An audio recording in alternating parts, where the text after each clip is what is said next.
There's brave, and then there's having the cojones so massive that you could use them as your own personal life raft.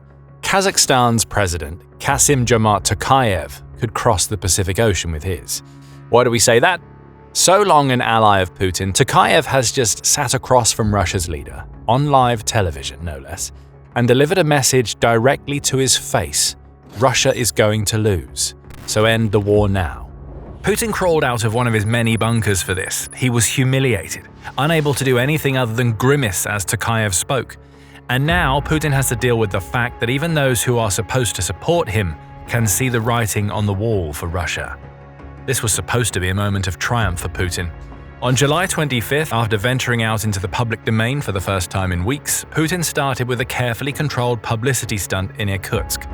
Russia's leader then ventured to Omsk to meet with Tokayev. Putin's handlers had timed the visit well. By the end of July, the smoke would have cleared and the smell of burning fuel that resulted from Ukraine conducting a record-breaking strike against the refinery in that Siberian city would have disappeared.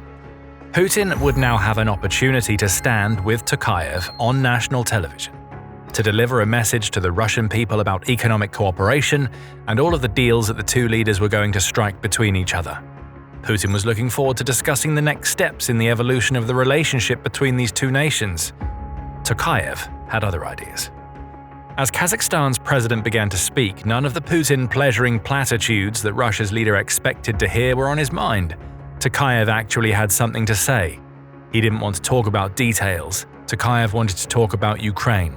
And the words that came out of Tokayev's mouth would have felt like a slap in Putin's face that was so hard it could have been delivered by the crew of Jackass and their giant hand contraption.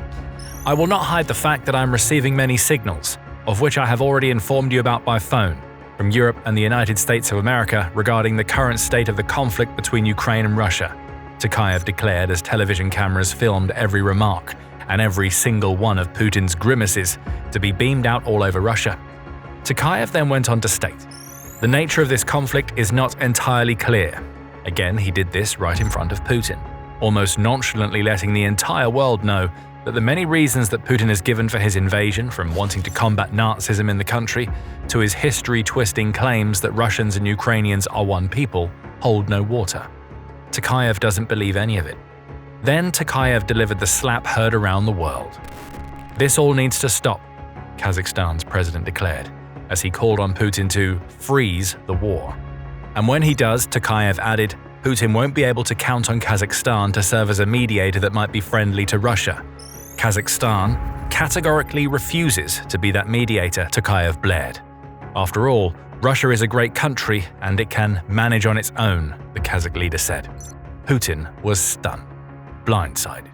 The best he could offer in response when he rose to speak again was a weak claim that he would offer a detailed briefing to Tokayev after the media event was over. That briefing would be pointless. Tokayev has heard it all before, and Putin knows it. What Russia's leader has just had to endure is being forced to sit in the background as a president who is allied to Russia, at least in terms of trade and economic growth, just went off on him about how stupid he is for continuing a war that he clearly isn't winning. Putin was humiliated. He'd have been having a good day up until this point. That Irkutsk visit had gone well, as Putin turned up at the region's aviation plant during an unannounced visit, where he inspected an MC-21 passenger jet and a Yak-130M combat trainer. The bodyguards that surrounded him hinted at Putin's paranoia and fear of assassination. But it had all gone well.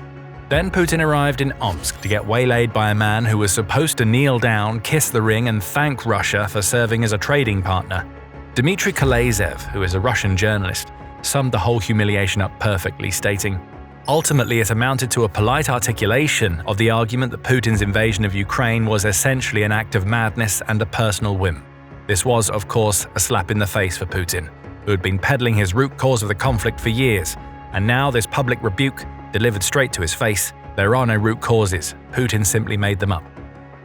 Bruised and beleaguered from an encounter that was supposed to go so much differently, Putin would have left to hunker down in another of his bunkers. He had been humiliated, directly insulted to his face by a man whom he trusted to toe the line. And as he once again hid himself from view, likely not to emerge publicly again for weeks as he recovered from the embarrassment, there would have been one word playing on repeat in his mind: why? It's a good question and one that has a multifaceted answer. In a moment, we're going to explain all of the reasons that Tokayev had for doing what he just did to Putin. But before we do this is the military show. If you haven't subscribed to the channel, now is the perfect time. And while you're at it, remember to ring the notification bell to make sure our daily videos arrive in your feed. Now, the obvious answer to Putin's big question might seem to be Ukraine itself. Putin will immediately descend into a frothing rage about how Ukraine has turned Kazakhstan against Russia. But he would only be half right. And not for the reasons that he thinks.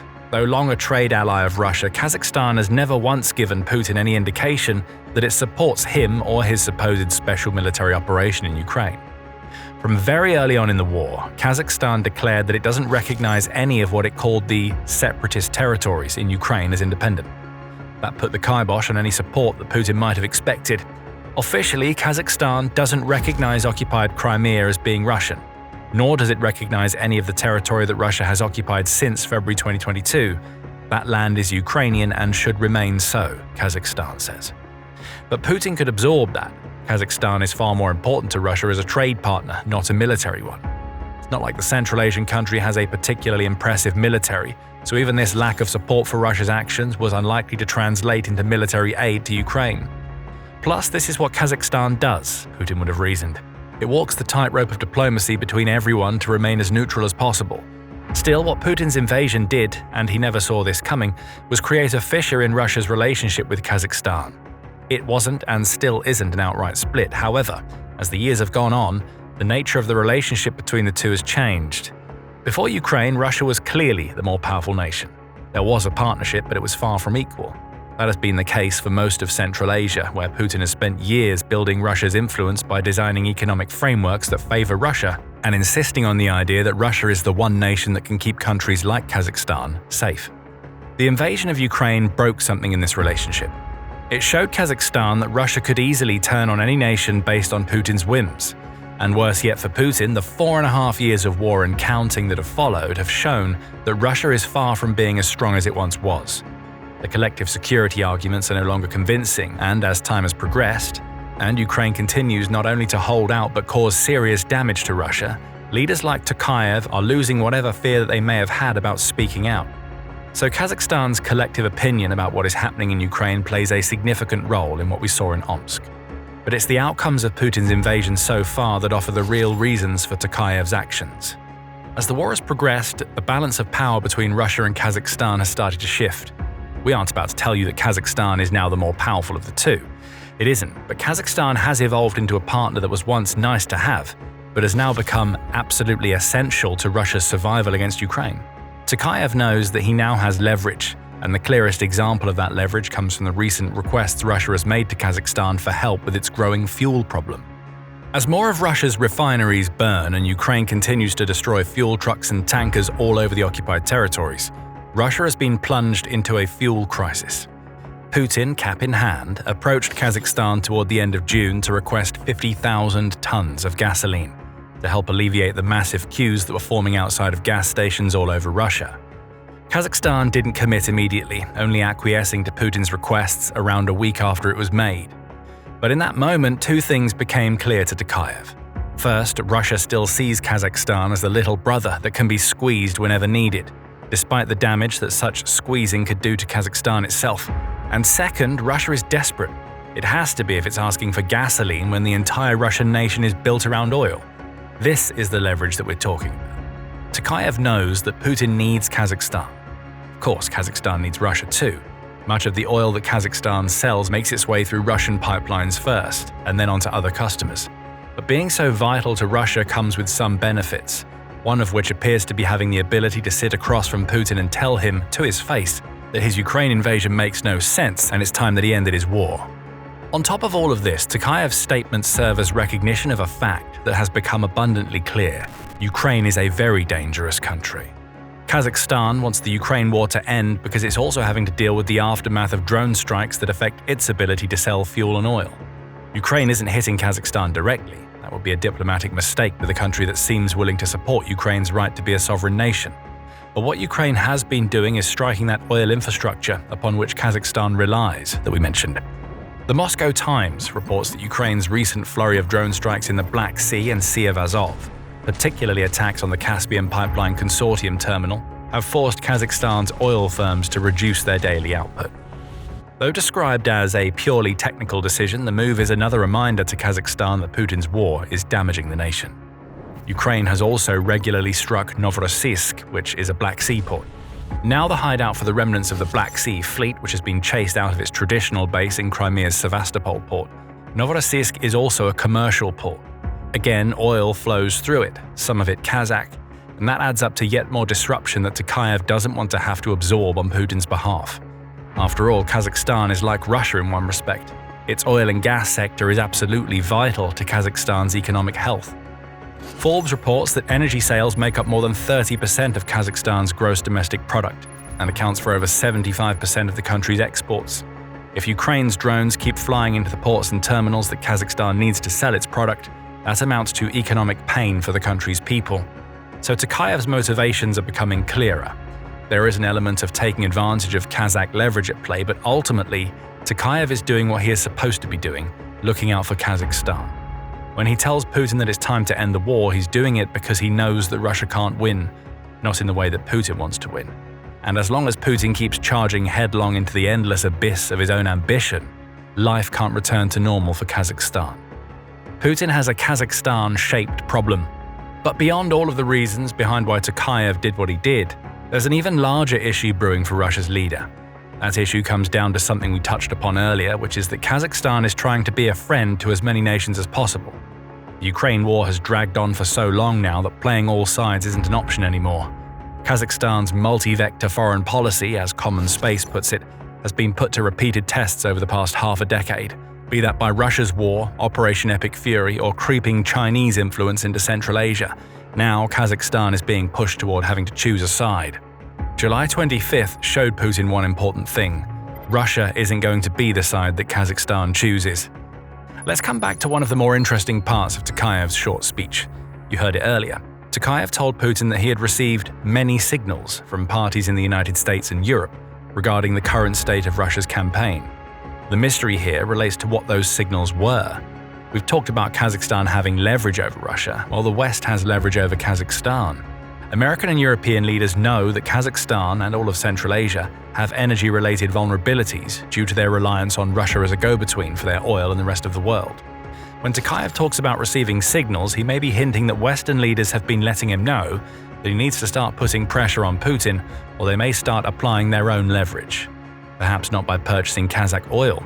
Kazakhstan is now the European Union's third largest oil supplier, so maybe there are threats being made about how all of that could go away if Tokayev doesn't apply some pressure.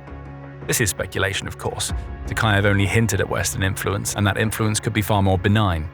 After all, the end of June saw Kazakhstan land $12 billion in deals with the European Union, most of which revolved around the purchase of 50 Airbus passenger jets from the EU.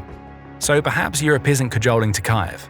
Instead, Kazakhstan's leader may be having his head turned by all of the things that the West could provide to his nation that can't come from war-weary and heavily sanctioned Russia. Again, it's all speculative. But Putin will see the pattern emerging in these events, and he'll know that Russia is starting to lose influence in Kazakhstan. The nation that walked the tightrope seems about ready to jump off, and it's heading towards the West. GIS adds another wrench that can be thrown into the works. Kazakhstan is also increasingly looking toward China as a buyer for its oil. In fact, Kazakhstan only has 2 oil delivery routes that don't pass through Russia, one of which is via a pipeline that connects the country's Atasu province with Xinjiang in China. That pipeline carried 1.2 million tons of crude oil to China in 2024, showcasing the viability of Kazakhstan decoupling itself from Russia. More work would have to be done, of course, but China, which produces practically no oil of its own, would be more than happy to build the required infrastructure, both for the oil and a chance to expand its influence in Central Asia at the expense of Russia. More and more of the full picture emerges. And by now it's becoming clear that Putin has trapped himself in a dangerous game that he would never have had to play if he hadn't invaded Ukraine. Everything that is happening in Kazakhstan right now, from the growing Ukrainian, Western and Chinese influence to the country's leader having the guts to sit in front of Putin and humiliate him, is all a result of Putin's invasion lasting for nearly half a decade. Russia is now weaker than it was in 2022, much weaker. Putin's actions have come home to roost in the form of an ally telling him that it's about time to declare peace because his war makes no sense. Tokayev has delivered the message, but will Putin listen? As shocked as he was by what happened in Omsk, Putin isn't likely to pursue peace just because Tokayev told him that it's time. Don't get us wrong, Putin should listen. However, as Croatia's Večernji List points out, by way of the Kyiv Post, Putin isn't the sort of reasonable person who will listen to allies telling him that it's time to stop.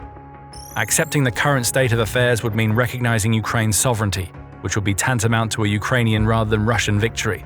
That is unacceptable to Putin. Putin won't stop until he is forced to do so, the outlet says. There is evidence of this from recent events. Putin refuses to accept any sort of ceasefire, even though it's clear that Russia has lost the initiative in Ukraine and is getting battered both on the battlefield and by Ukraine's long-range sanctions. As we speak, there are rumors that Ukraine and the US have created a new peace proposal. However, the Kremlin has refused to acknowledge that proposal and won't comment until it has something tangible in its hands. The odds are high that if the proposal doesn't include Ukraine ceding territory, then Putin won't accept it. He can't. Russia's leader is trapped. He has to keep the fight going in Ukraine because anything less than the victory that he promised leaves him vulnerable to overthrow. But if he keeps fighting, more of what we've just seen Tokayev do will happen, as not only Kazakhstan but other Central Asian nations will invite more Western or Eastern influence. So what does Putin do? He either hurts himself or he hurts Russia. And when it comes down to it, there is nobody more important to Vladimir Putin than the man who stares back at him in the mirror. So he'll absorb one more ally disappearing. And in doing so, he'll damage Russia for years to come that he won't even live to see. This is Tokayev's true warning, that Putin won't listen. He should. What is happening with Kazakhstan is just a symptom of a Putin-shaped tumor that is causing Russia to rot right down to its core. The leader who is so desperate to cement his legacy as one of the legends of Russia is instead leading his nation into isolation and long-term decline that goes far beyond Kazakhstan. If you want to learn more, check out our video, which analyzes how Putin has set up Russia for something much worse than defeat in Ukraine. And if you enjoyed this video, remember to subscribe to The Military Show to see more of our in-depth analysis of the latest geopolitical developments. And thank you, as always, for watching.